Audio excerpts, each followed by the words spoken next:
বিসমিল্লাহির রহমানির রহিম। আসসালামু আলাইকুম প্রিয় স্টুডেন্টস, তোমাদের সাথে আমি আজকের একটি গুরুত্বপূর্ণ ক্লাস নিয়ে হাজির হলাম।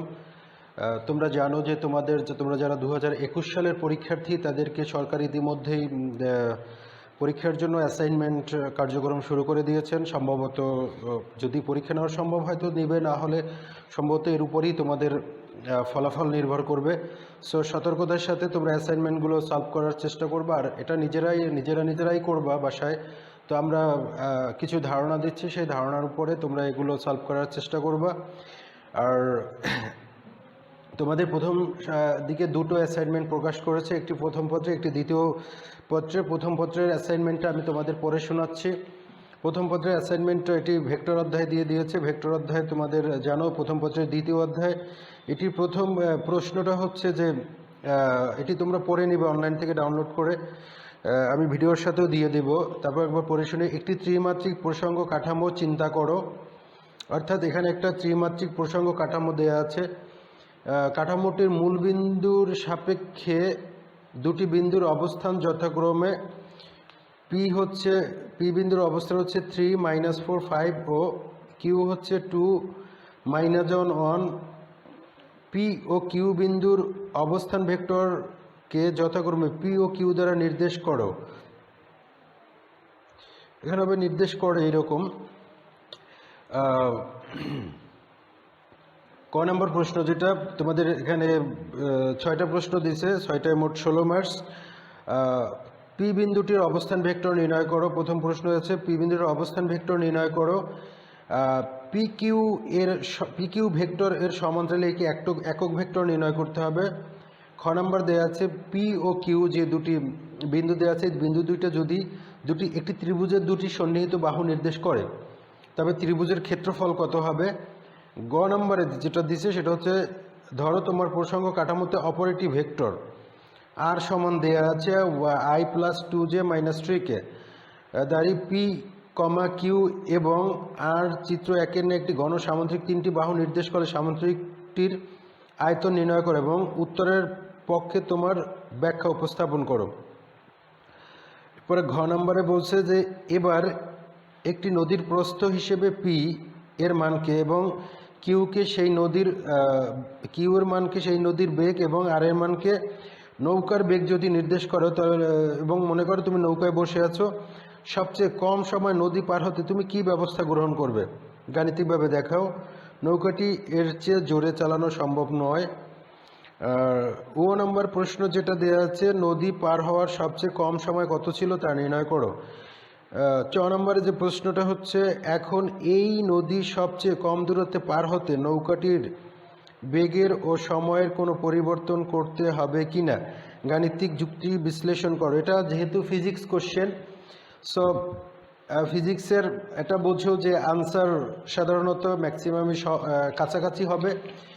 বিভিন্নভাবে তোমরা ইউটিউব, সামাজিক যোগাযোগ মাধ্যম থেকে জানি এটা হেল্প নাও। আসলে সরকারের যে নির্দেশনা সেখানে এরকম হেল্প যদি কোনো সরকার নির্দেশনা আছে যে যদি মিলে কারোর সাথে, তাহলে তোমাদের উত্তরপত্রটি বাতিল হতে পারে। সো সবসময় এখান থেকে কিছু ধারণা নিয়ে নিজস্ব মতামত, নিজস্ব উপস্থাপনার ভিত্তিতে এটা করার চেষ্টা করব সবসময়। তো আমরা একে একে আরও কিছু কথা আছে, আমরা একে একে প্রশ্নগুলো সলভ করব, সলভের ধারণা দেব, আর সাথে সাথে তোমাদের আরও কিছু কথাবার্তা বলবো। এখানে তোমাদের একটা সুন্দর একটা কভার পেজ করতে হবে। এগুলো সুন্দরভাবে তোমরা সব কিছু করবা। অ্যাসাইনমেন্ট শব্দের অর্থ হচ্ছে বাড়ির কাজ। এটা বাড়ির কাজটা এমনভাবে তোমাকে করতে হবে যে এটা তোমার মূল্যায়নকে যেন তোমার টিচার, অর্থাৎ তোমাকে যারা গাইডলাইন দিচ্ছে তারা যেন বোঝে তুমি কিছুটা শিখছো। সো আমরা প্রথম প্রশ্নটার দিকে যাব যে পি বিন্দুর অবস্থান ভেক্টর নির্ণয় করো। এখন আমি এখানে সরাসরি বলবো না যে পি বিন্দুর অবস্থান ভেক্টর কি, একটু ধারণা দিয়ে দেব, কিন্তু এ বিষয়ে একটু বলি তোমাদের যে পি বিন্দুর অবস্থান ভেক্টর নির্ণয় করো। এখানে একটি বিন্দু দেয়া আছে, পি বিন্দু দেয়া আছে হচ্ছে তোমার 3, -4, 3, -4, 5, এই তিনটি বিন্দু দেয়া আছে। তোমরা খেয়াল করো 3 -4 5 এই তিনটি বিন্দু দেয়া আছে। এই বিন্দুটার মানিটা কি? মানিটা হচ্ছে পি বিন্দুটি যদি কোনো স্থানে অবস্থান করে, কোনো ত্রিমাত্রিক স্ট্রাকচার বলো, এটা যদি একটা পি বিন্দু হয় 3 -4 5, তো এটা এখানে আরও একটি বিন্দু যদি থাকে জেড, এটা যদি হয় এক্স ওয়াই, এটা যদি হয় জেড, তবে পি বিন্দুটা হচ্ছে এইটা এক্স অক্ষের মান, এটা ওয়াই অক্ষের মান, এটা জেড অক্ষের মান। এগুলো সব মান দেয়া আছে, এটা ভেক্টর রাশি নয়, এটা স্কেলার রাশি। কিন্তু যদি তোমাকে বলছে অবস্থান ভেক্টর নির্ণয় করো, এখন তুমি কি করবা? তাহলে পি বিন্দুর অবস্থান ভেক্টর কি? এরকম একটা পির উপর ভেক্টর চিহ্ন দিতে হবে। তাহলে এটা হচ্ছে এক্স অক্ষের মান, এক্স অক্ষ বরাবর একক ভেক্টর কি? আই। এটা জেড অক্ষের মান, ওয়াই অক্ষের মান, ওয়াই অক্ষ বরাবর একক ভেক্টর কি? জে। এটা জেড অক্ষের মান, জেড অক্ষ বরাবর একক ভেক্টর কি? কে। সো এটা এরকম আসতে পারে 3i - 4j + 5k, 3i - 4j + 5k, এরকম একটা অ্যান্সার আসতে পারে। দেখো তোমরা এভাবে বিবেচনা করো যে এইটা আসলে এইরকম অবস্থান ভেক্টরটা হয় কিনা, যে 3i - 4j + 5k একটি ভেক্টর রাশি আসবে। তোমরা যে বিভিন্ন ধরনের গাণিতিক সলভ করছো, সেরকম একটা ভেক্টর রাশি আসবে যে 3i - 4j + 5k। এটি হচ্ছে তোমার ক নাম্বারের প্রথম অংশ। দ্বিতীয় অংশ কি? দ্বিতীয় অংশে দেওয়া আছে পি কিউ এর সমান্তরালে একটি একক ভেক্টর নির্ণয় করো। এখন আমরা যেটা দেখব সেটি হচ্ছে পি কিউ এর সমান্তরালে একটি একক ভেক্টর নির্ণয় করো। তা আমরা এখানে আরেকটি বিন্দু বিবেচনা করি, সেটি হচ্ছে কিউ। এটারও একটা অবস্থান ভেক্টর দেয়া আছে এটারও, সেটি হচ্ছে 2 - 1 1, 2 - 1 1। এটি হচ্ছে তোমার অবস্থান ভেক্টর, অর্থাৎ কিউ এই বিন্দুতে অবস্থান করে। এইটা তোমাকে বুঝতে হবে, যেহেতু তোমরা জানো যে একটা এটার এক্স অক্ষের দুইটা অংশ, একটা পজিটিভ একটা নেগেটিভ, ওয়াই অক্ষের দুইটা অংশ, একটা পজিটিভ একটা নেগেটিভ, জেড অক্ষের দুইটা অংশ, একটা পজিটিভ একটা নেগেটিভ। এখানে ওয়াই অক্ষকে নেগেটিভ দিকে নির্দেশ করছে, এখানে ওয়াই অক্ষকে নেগেটিভ দিকে নির্দেশ করছে। যদিও আমাদের এটা হচ্ছে দ্বিমাত্রিক তল, সেই জন্য আমরা দেখাতে পারবো না।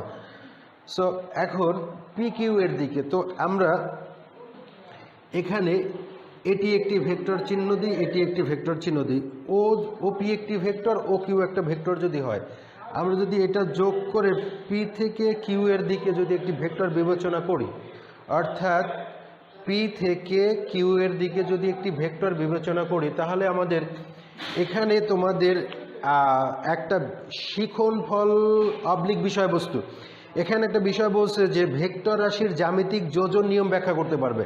এখান থেকে কিন্তু একটা বিষয় কাজ করতেছে, এখানে কিন্তু ভেক্টর রাশির জ্যামিতিক যোজন নিয়মের একটা কথা চলে আসছে। সেটা কীরকম? এখানে ওপি একটি ভেক্টর, এখানে ওপি একটি ভেক্টর, পি কিউ একটি ভেক্টর এবং ও কিউ একটি ভেক্টর। তাহলে খেয়াল করো, আমরা যে ত্রিভুজ সূত্রটা পড়ছি সেটা হচ্ছে এই এদিকে একটা ভেক্টর দেখাইছি, এদিকে একটা ভেক্টর দেখাইছি, এদিকে একটা ভেক্টর দেখাইছি। তাহলে দেখো যে দুইটার মাথা এক জায়গায় আর একটার পাদবিন্দুতে আরেকটি ভেক্টর অবস্থান করতেছে। তাহলে আমাদের এইটা ছিল লব্ধি, তাহলে এখানে পি কিউ হবে লব্ধি, কারণ ওপি ভেক্টরের শীর্ষবিন্দুতে পি কিউ ভেক্টরের পাদবিন্দু অবস্থান করতেছে। তাহলে আমরা লিখতে পারি ওপি প্লাস পি কিউ সমান হচ্ছে এইটা, তাহলে ও কিউ হবে লব্ধি, ও কিউ। এইটা যদি আমরা পি ভেক্টর ধরি সরাসরি, এটা যদি কিউ ভেক্টর ধরি, তাহলে হবে কি? পি প্লাস পি কিউকে পি কিউই রাখি সমান কিউ। তাহলে পি কিউ সমান হচ্ছে Q minus P, P Q সমান হচ্ছে কিউ মাইনাস পি। অর্থাৎ আমরা এখানে যদি এইখানে পি কিউ এর সমান্তরাল অবস্থান ভেক্টর একক ভেক্টর নির্ণয় করতে বলছে, আগে আমাকে পি কিউ বের করতে হবে। তাহলে পি কিউ বের করতে হলে আমাদের এখানে করতে হবে কি?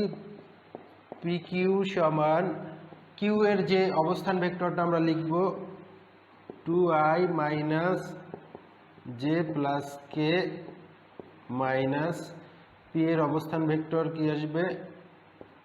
3i - 4j প্লাস 5k, এই যে 3i minus 4j plus 5k।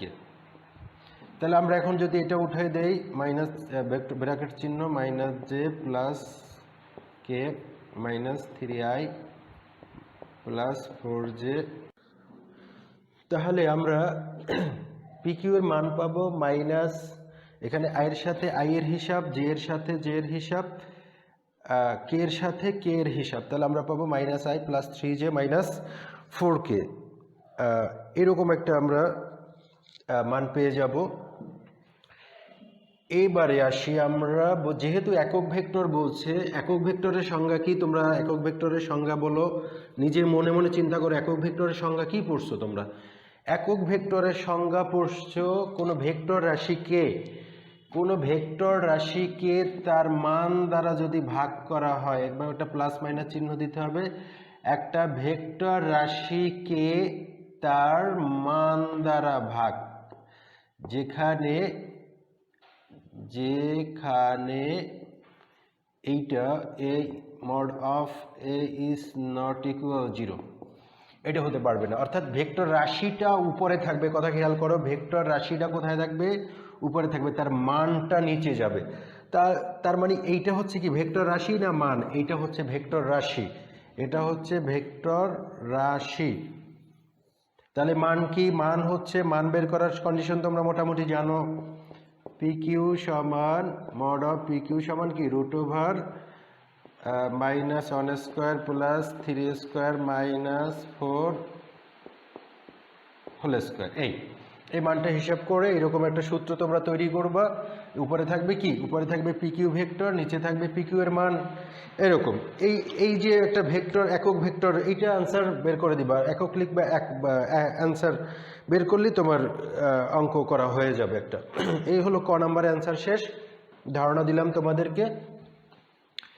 এরপরে আসবে আমরা খ নাম্বারের দিকে যাব। খ নাম্বার কি? খ নাম্বারটা দেয়া আছে যে পি ও কিউ ভেক্টর দ্বয় একটি ত্রিভুজের দুটি সন্নিহিত বাহু নির্দেশ করলে, পি ও কিউ ভেক্টর দ্বয় একটি ত্রিভুজের দুটি সন্নিহিত বাহু নির্দেশ করলে ত্রিভুজের ক্ষেত্রফল নির্ণয় করো। খুবই ইজি ব্যাপার। একটা আমরা জানি এখানে পি ভেক্টর কত পেয়েছিলাম আমরা? পি ভেক্টর পেয়েছিলাম 3i minus 4j plus 5k। Q vector কত পেয়েছিলাম? 2i মাইনাস j প্লাস কে। এই দুটি ভেক্টর, এইটা যদি একটা ত্রিভুজের দুটি বাহু নির্দেশ করে, একটা ত্রিভুজের দুটি বাহু নির্দেশ করলে তার ক্ষেত্রফল নির্ণয় করতে হবে। তাহলে একটা দুটি বাহু দেয়া থাকলে, একটি ত্রিভুজের বাহু দেয়া থাকলে ক্ষেত্রফল নির্ণয় সূত্র কি? Half into mod of P cross Q, half into mod of P cross Q, অর্থাৎ পি এবং কিউ এর ক্রস গুণফল। পি এবং কিউ এর ক্রস গুণফলকে মডুলাস করলে, পি এবং কিউ এর ক্রস গুণফলকে যদি আমরা মডুলাস করলে, তাকে 2 দ্বারা ভাগ করলে সেটাই হবে বর্গ একক, অর্থাৎ ওই ত্রিভুজের ক্ষেত্রফল। সো এখন এটা ক্রস গুণফলের নিয়ম তোমরা জানো যে এখানে পি ক্রস কিউ সমান কি হবে? এইভাবে একটা আমরা জানি, এইভাবে চিহ্ন দেই, তারপরে আই জে কে, এই আই এর সহগ কত 3, জে এর সহগ কত -4, কে এর সহগ কত 5, এখানে আই এর সহগ 2, জে এর সহগ -1, কে এর সহগ হচ্ছে কত 1। এখন তোমরা জানো নিয়মটা কি? আই নিলে কি থাকে?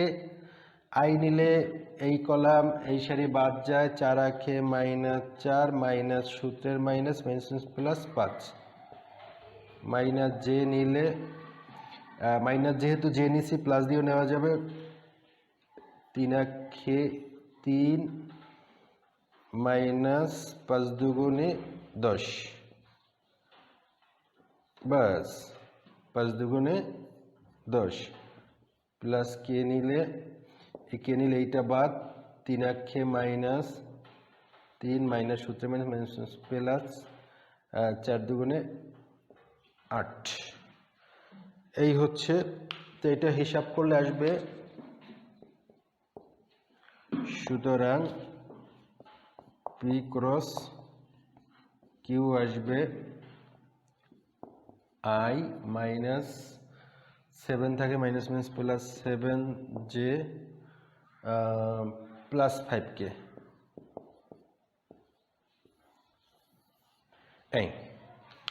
এই হচ্ছে আমার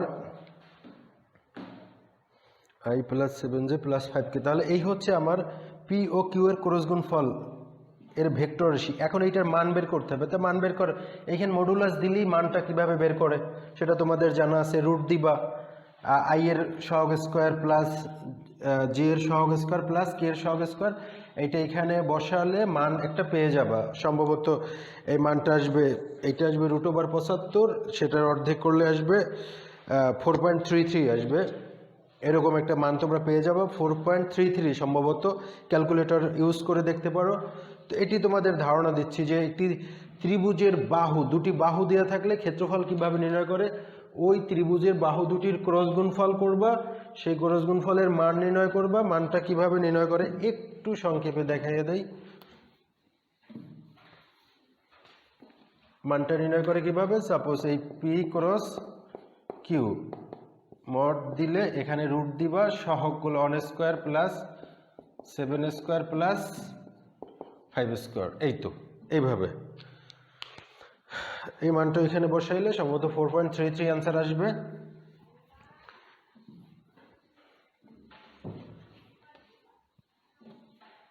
তো আমরা নেক্সট প্রশ্নে যাব। নেক্সট প্রশ্নটা কি তোমরা সেটা অলরেডি তোমাদের কাছে আমরা দিচ্ছি মেসেজ।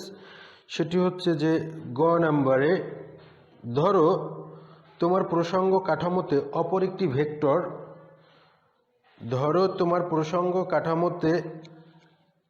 একটি ভেক্টর, দেয়া আছে কি আর সমান I plus 2J minus 3K, R সমান I plus 2J minus 3K, P comma Q এবং আর এর চিত্র 1-এর ন্যায় একটি ঘন সামান্তরিকের 3টি বাহু নির্দেশ করলে সামান্তরিকের আয়তন নির্ণয় করো এবং উত্তরের পক্ষে তোমার যুক্তি দাও। এখানে পি একটি বাহু আগেই দেয়া আছে, কিউ একটি বাহু আগেই দেয়া আছে, এবার নতুন একটি বাহু আসছে আর। এটা নিয়ে অনেক ডিটেলস কথাবার্তা, এত কিছু তোমাদের ব্যাখ্যা করার দরকার নেই, তোমরা সংক্ষেপে লিখবা। তো এই তিনটি, অর্থাৎ এই তিনটি দ্বারা একটি ঘন সামান্তরিকের 3টি বাহু নির্দেশ করলে, আমরা জানি যদি শুধু সামান্তরিক বললে তার ক্ষেত্রফল নির্ণয়, যদি এই দুইটা শুধু বাহু হয় তাহলে তার ক্ষেত্রফল হবে পি ক্রস কিউ এর মডুলাস। তো কিন্তু এখন বলছে এটা একটা ঘন সামান্তরিক বলছে। সো ঘন সামান্তরিকের জন্য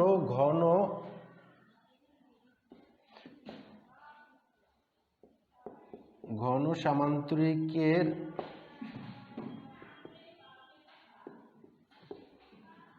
তিনটি বাহু দেওয়া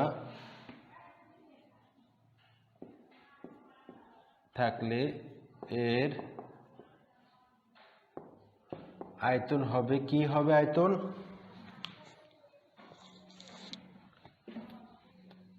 এর আয়তন হবে যে কোনো দুটির ক্রস গুণফল তৃতীয়টির সাথে ডট গুণফল, যে কোনো দুটির ক্রস গুণফল তৃতীয়টির সাথে কি ডট গুণফল। তো অলরেডি আমরা কিন্তু এই দুইটির ক্রস গুণফল কিন্তু আমরা জেনে গেছি। কি জেনেছিলাম, I plus 7J plus 5K। তাহলে আর এর যে অতিরিক্ত মানটা দেওয়া আছে সেটা হচ্ছে I plus 2J minus K, I plus 2J minus K. এই তো এখানে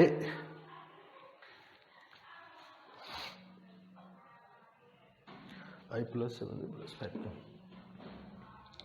তো এখন এই যে আমরা আমরা এইটার এই দুইটার যদি ডট গুণন করি তাহলে সম্ভবত ডট গুণনের ক্ষেত্রে তোমরা জানো আই এর সাথে আই, জে এর সাথে জে, কে এর সাথে কে, এভাবে ক্রস গুণফল করতে হয়। তাহলে আমি করে একটু হালকা দেখাই। এক একে এক প্লাস 7 দুগুণে 14 প্লাস মাইনাস মাইনাস 5 3 5 এখানে সম্ভবত 3 আছে একটা, 3 5 15, তাহলে 15 মাইনাস 15 সমান 30, সরি 0 আসছে। এই 0 আসার মানেটা কি? এখানে বলছে যে তোমার উত্তরের পক্ষে যুক্তি দেখাও। তো উত্তরের পক্ষে যেহেতু 0 আসছে তার মানে এই বাহু তিনটি যেহেতু সামান্তরিক ঘনক সামান্তরিকের আয়তন 0, তার মানে হচ্ছে এইটার 0। এরকম অনেক শর্ত আছে তোমাদের যে তিনটা ভেক্টর যদি যে কোনো দুইটার ক্রস একটা ডট এর সাথে যদি অ্যান্সার 0 আসে তাহলে সেই বাহু তিনটা একই সমতল অবস্থান করে। সো তোমার উত্তরের সপক্ষে যুক্তিটা কি হতে পারে? এরকম একটা যদি 0 আসে তাহলে লিখবা সমান্তরাল বাহু তিনটি একই সমতলে অবস্থান করে। পি, কিউ এবং আর বাহু তিনটি একই সমতলে অবস্থান করে। যদি 0 না আসে, তোমার আনসারে যদি 0 না আসে, তাহলে তুমি লিখবা যে এত ঘন একক, এত ঘন একক।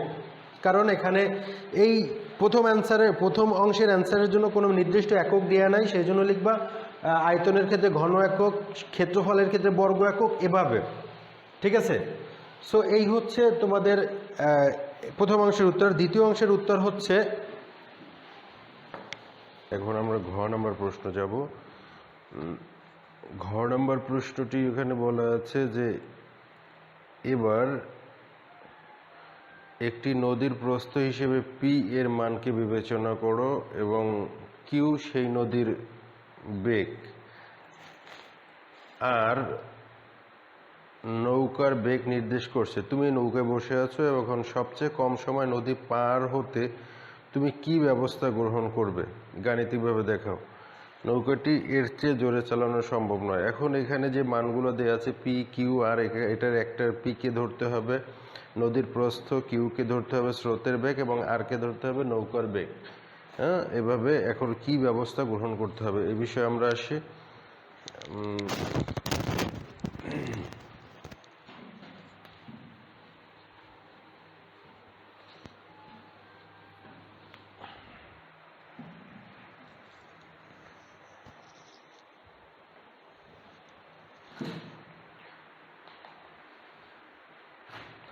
তো এই বিষয়টা সলভ করতে গেলে আমরা পি, কিউ এবং আর প্রত্যেকটির মানকে আলাদা আলাদাভাবে বের করে নেব।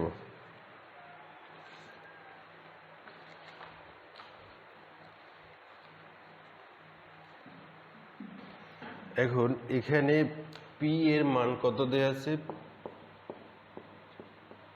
পি দেয়া আছে √3 square plus minus 4 square plus 5 square, তাতে আসবে √50 সমান 7.07 কিলোমিটার। সাথে তোমরা একটা বিষয় খেয়াল করো যে আমরা এখানে অ্যান্সারকে কিলোমিটারে লিখলাম। কিলোমিটারে লিখলাম এই জন্য যে নির্দেশনায় বলা আছে, প্রশ্নের নির্দেশনায় বলা আছে যে পরিমাপের ক্ষেত্রে দৈর্ঘ্য কিলোমিটার এবং বেগ কিলোমিটার পার আওয়ারে হিসাব করতে হবে, অর্থাৎ ঘন্টা হিসাব করতে হবে আওয়ারে, দৈর্ঘ্য পরিমাপ করতে হবে কিলোমিটারে। সেই জন্য আমরা এটা 7.07 নিলাম, কিলোমিটার নিলাম। এরপরে কিউ কত দেয়া আছে? কিউ হবে √, এরকমের 2 square plus minus 1 square plus 1 square, তো তাতে আসবে √6, 2.45 কিলোমিটার পার আওয়ার হবে, পার আওয়ার। আচ্ছা, আমরা এটা আপাতত মান নির্ণয় করতেছি, মান নির্ণয় করি, তারপরে আমরা ধরবো না। এবং আর সমান হবে √1² প্লাস 2² প্লাস -3 হোল স্কোয়ার। এটা আসবে √14 3.74। এই হচ্ছে আমার ভেক্টর তিনটার মান, একটা পি ভেক্টর, কিউ আর। এখন বলা আছে যে প্রশ্নে বলছে যে পি ভেক্টরকে নদীর প্রস্থ হিসেবে বিবেচনা করার জন্য পিকে, তাহলে আমরা শর্ত মতে ধরি, এটা শর্ত মতে লিখবো এরকম, শর্ত মতে ধরি নদীর প্রস্থ ডি সমান হচ্ছে পি। তাহলে পি এর মান আসছে কত? 7.07 কিলোমিটার। এইবার আমরা কিলোমিটার লিখব। স্রোতের বেগ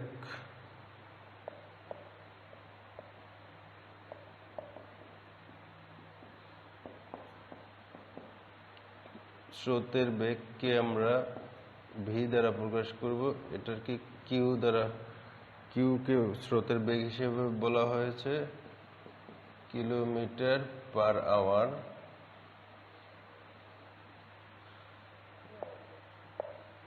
এবং নৌকার বেগ ধরতে বলা হয়েছে আর কি, ইউ সমান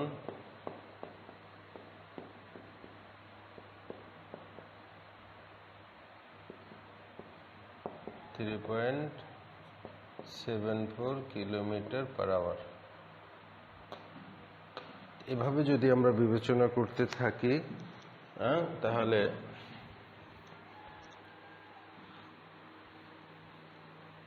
এখন প্রশ্নে বলছে যে পি কে ধরো নদীর প্রস্থ, কিউ কে ধরো স্রোতের বেগ, এবং আর কে ধরো নৌকার বেগ। এখন আমরা সেই অনুযায়ী ধরলাম। এখন যদি আমরা মাঝখান থেকে পি কিউ আর মুছে ফেলি, তাহলে দেখো, তাহলে ডি সমান এত, ভি সমান এত, ইউ সমান এত। এভাবে আমরা যখন ভেক্টর ক্লাসগুলো তোমাদের শিখিয়েছি, এখানে স্রোতের বেগকে ভি, নৌকার বেগকে ইউ এভাবে ধরে প্রকাশ করেছি। এখন আমরা যদি এভাবে একটা নদীর কথা চিন্তা করি, এখানে এইটা হচ্ছে প্রস্থ, এই বরাবর নৌকা যাবে, এটা হচ্ছে ভি। তাহলে ভি হচ্ছে পাড়ের সমান্তরাল, আর একটা নির্দিষ্ট কোণ করে নৌকাটি ওপারে যাবে বা সোজাসুজি এ বিন্দু থেকে বি বিন্দুতে যাবে, এরকম চিন্তা করতে হবে। এ বিন্দু থেকে বি বিন্দুতে যাবে। সো এখন এখানে যে কথা বলছে যে সবচেয়ে কম সময়ে নদী পার হতে তুমি কি ব্যবস্থা গ্রহণ করবে। তো আমরা এখানে একটা জিনিস বুঝো যে নদীর প্রস্থ বরাবর স্রোতের বেগের কোনো উপাংশ নেই। নদীর প্রস্থ বরাবর স্রোতের বেগের কোনো উপাংশ নেই। এই কথাগুলো তোমরা লেখার চেষ্টা করবা যাতে সুবিধা। নদীর প্রস্থ বরাবর স্রোতের বেগের কোনো উপাংশ নেই, কিন্তু নদীর প্রস্থ বরাবর নৌকার বেগের উপাংশ আছে। নদীর প্রস্থ বরাবর নৌকার বেগের উপাংশটা কত? সেটা হচ্ছে নদীর প্রস্থ বরাবর নৌকার বেগের উপাংশ সমান হচ্ছে ইউ সাইন আলফা। যদি এটা আলফা কোণে রওনা দেয়, ইউ সাইন আলফা। তো সুতরাং তাহলে আমরা এটা বেগের উপাংশ মানে বেগ, বেগের উপাংশ মানে কি বেগ। তাহলে ডি সমান U sine alpha into T. এটা কোথা থেকে আসলো? কারণ এস ইকুয়াল টু ভিটি একটা সূত্র আছে, তোমরা জানো। এস হচ্ছে দূরত্ব, ভি বেগ, টি হচ্ছে সময়। এরকম দূরত্ব সমান বেগ ইন্টু সময়, এভাবে। তো আমরা এখন যদি T টিকে যদি বাম পাশে নেই তার D by U sine alpha. তো এটা হচ্ছে এখানে সর্বনিম্ন সময়ে নদী পার হতে হলে, সর্বনিম্ন সময় যদি নদী পার হতে হয় তাহলে 90 ডিগ্রি কোণে, কারণ ইউ আলফা এর মান সর্বোচ্চ মানই হচ্ছে এই মানটা সর্বোচ্চ পেতে হলে, সর্বনিম্ন পেতে হলে এখানে বলা প্রশ্নে বলছে যে সবচেয়ে কম সময় নদী পার হতে হলে কি করতে হবে। তো এখানে সর্বনিম্ন সময় নদী পার হতে হলে তোমাকে এই আলফার মানটা যাতে সর্বোচ্চ থাকে সেই দিকে ব্যবস্থা করতে হবে, কারণ এইটা যত বেশি হবে, ভাজক যত বেশি হয় তোমরা জানো ভাগফল তত কম হয়, তার মানে এই আলফার মানটা যত বেশি হবে এইটার ফলাফল তত কম হবে। তার মানে আলফার মান সর্বোচ্চ মান ধরা হয় কত ডিগ্রি, আলফার সর্বোচ্চ সাইনের ক্ষেত্রে মান ধরা হয় 90 ডিগ্রি। যদি নৌকাটা 90 ডিগ্রি কোণে রওনা দেয় তাহলে সর্বনিম্ন সময় উপরে পৌঁছাতে পারবে। এই তাহলে এই হচ্ছে কথাবার্তা, এই হচ্ছে তোমাদের শর্ত। কিন্তু স্রোতের সাথে পার হওয়ার জন্য যাই হোক বলছে সর্বনিম্ন সময় কিভাবে পার হবে। তো সাইন যেহেতু আমরা স্রোতের বেগের উপাংশ পাইছি সাইন ইউ সাইন আলফা, আর আলফার মান যদি 90 ডিগ্রি হয় মানে এইটার মান যত বেশি হবে ভাগফল তত কম হবে, তার মানে সর্বনিম্ন সময় পেয়ে যাব আমরা। এই হচ্ছে এইটাই শর্ত যে সর্বনিম্ন সময় পার হওয়ার জন্য লম্বালম্বিভাবে বা 90 ডিগ্রি অ্যাঙ্গেলে রওনা দিলে স্রোতের সাথে, তাহলে সর্বনিম্ন সময় নদী পার হতে পারবে। এখন আসলে আমরা ও নম্বর প্রশ্নে যাব। ও নম্বর, নদী পার হওয়ার সবচেয়ে কম সময় কত ছিল তা নির্ণয় করো। প্রথম প্রশ্নে বলে নাই যে কত, জাস্ট কি ব্যবস্থা গ্রহণ করবে আমি এই অনুযায়ী আমি যাব, এই জন্য এটা এখানেই শেষ হয়ে যাবে। কিন্তু ও নম্বর প্রশ্নে, ও নম্বর যে প্রশ্নটা আছে এইটাই তোমার একটা মান চাইছে, তো সেই মানটা আমরা বের করব। মানটা কি তা আমরা এখানে এই যে সূত্রটা এটারই আমরা ঘুরাবো, বা ও নম্বর টি হচ্ছে ডি ভাগ ইউ সাইন আলফা। তো আমাদের ডি এর মান 7.07, 3.74, সাইন 90 ডিগ্রি বসাবো। এটা আমরা তো আগেই বলেছি সরাসরি পার হতে হলে।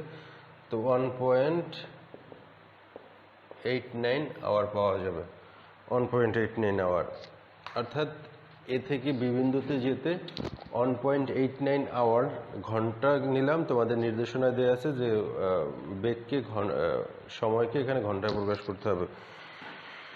সো এই হচ্ছে ও নম্বরের অ্যান্সার। এখন বলা আছে যে এখন এই নদী সবচেয়ে কম দূরত্বে পার হতে নৌকাটির বেগের ও সময়ের কোনো পরিবর্তন হবে কি না।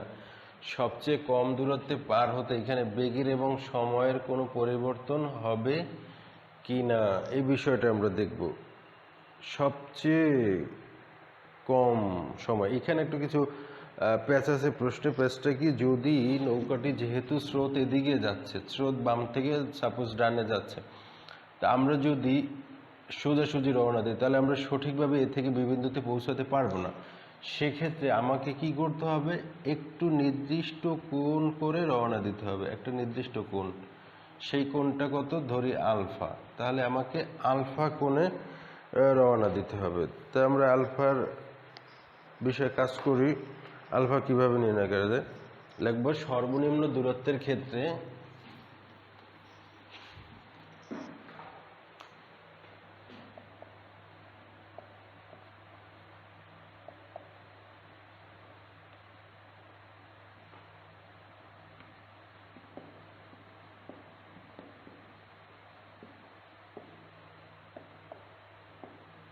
tan θ সমান ইউ সাইন আলফা ভাগ V plus U cos alpha. So এখানে থিটা হচ্ছে, আমি এই বরাবর রওনা দিচ্ছি আর আমি থিটা হচ্ছে পোজবো গিয়ে, তাহলে থিটা 90 ডিগ্রি হবে। আমাকে আলফা বের করতে হবে, but 90 degree U sine alpha ভাগ বি প্লাস ইউ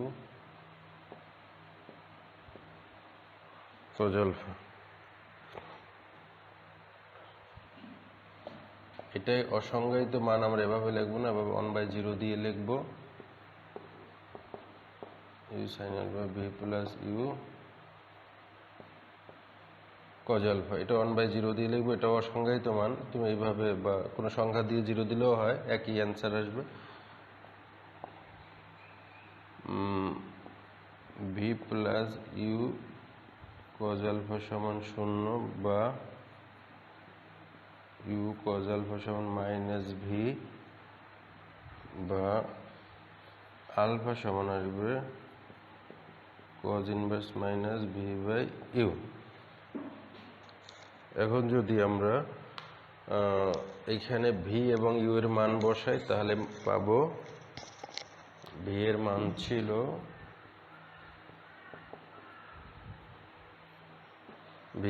কত ছিল,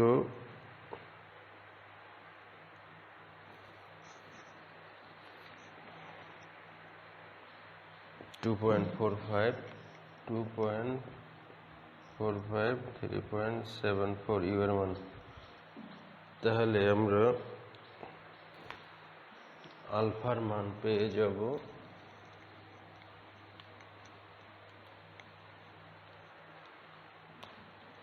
সুতরাং আলফা সমান 130.93 ডিগ্রি কোণে। অর্থাৎ যদি স্রোত তো এই দিকে যাচ্ছে, নৌকা যদি 130 ডিগ্রি কোণে 130.93 প্রায় 134 ডিগ্রি কোণে যদি আমরা রওনা দেই, তাহলে সঠিকভাবে এ থেকে বি বিন্দুতে পৌঁছানো যাবে। তাহলে আমাদের কি করতে হবে, যদি 90 ডিগ্রি কোণে রওনা দিছিলাম, এবার সেটা হবে না, তাহলে বিয়োগ করে দেখাতে হবে। যে প্রশ্ন অনুযায়ী, প্রশ্নে বলছে সবচেয়ে কম সময়, তো কম দূরত্বে পার হতে বেগের ও সময়ের কোনো পরিবর্তন হবে কি না। তো বেগের ও সময়ের 180 ডিগ্রি কোণে আমরা 130 ডিগ্রি কোণে আমরা রওনা দেব।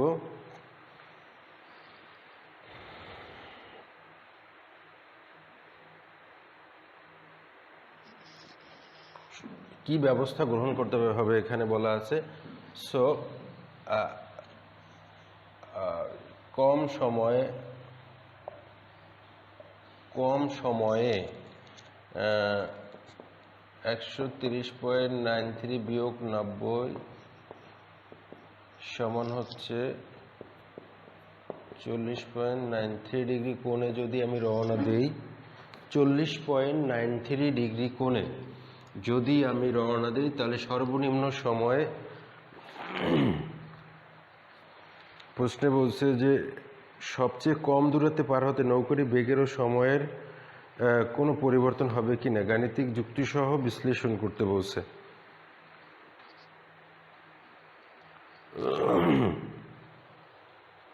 তাহলে সেক্ষেত্রে আমরা আরেকটু আমাদের কাজ করতে হবে। আমরা কি করব, সময়ের কোনো পরিবর্তন হবে কি না, সেক্ষেত্রে আবার ওই একই সূত্র, টি সমান ডি ভাগ ইউ সাইন আলফা। সো এখন এই আলফার মান 130 ডিগ্রি তুমি বসাইতে পারো, এরপর ইউ এর মান তো জানা আছে, ডি এর মান জানা আছে, তারপরে সম্ভবত 2.45 এই জাতীয় একটা মান আসতে পারে, আবার এর কাছাকাছি মেবি এর কাছাকাছি একটা মান আসবে। এই মানটাকে তুমি কি করবা, 2.45 মাইনাস ওই যে 1.89 এই 2 ঘন্টার মধ্যে পার্থক্য করলে যেটা আসবে অতিরিক্ত সময়, এই সময়ের পরিবর্তন হবে। অর্থাৎ এই ধরনের, আমি জাস্ট ধারণা দিলাম এইটা, তোমাদের কমপ্লিট করলাম না, কারণ তোমরা নিজেরা যাচাই বাছাই করবা। আর স্পষ্ট নির্দেশনায় বলা আছে যে কোনো স্টুডেন্ট কোথাও থেকে কপি করলে তাহলে তার উত্তরপত্র বাতিল হবে। সো তোমরা সবসময় চেষ্টা করবে নিজের স্বকীয়তা বজায় রাখার জন্য। আর এখানে কিছু নির্দেশনা দেওয়া আছে, আমি নির্দেশনাগুলো পড়ে শোনাচ্ছি তোমাদেরকে। যে প্রয়োজনীয় তথ্য সহ ও অবস্থান ভেক্টর ও একক ভেক্টর নির্ণয় করতে বললে তুমি 3 পাবা। প্রয়োজনীয় তথ্য সহ শুধু অবস্থান ভেক্টর নির্ণয় অথবা প্রয়োজনীয় তথ্য সহ শুধু একক ভেক্টর নির্ণয় করলে 2 পাবা। অর্থাৎ ক নম্বরের যদি দুইটা অংশ, এর যদি একটা বাদ দিয়ে দাও তাহলে তুমি শুধু 2 পাবা। আর শুধু ধারণা উপস্থাপন অথবা শুধু সূত্র উপস্থাপন, এতেও তুমি 1 পাবা। এরকম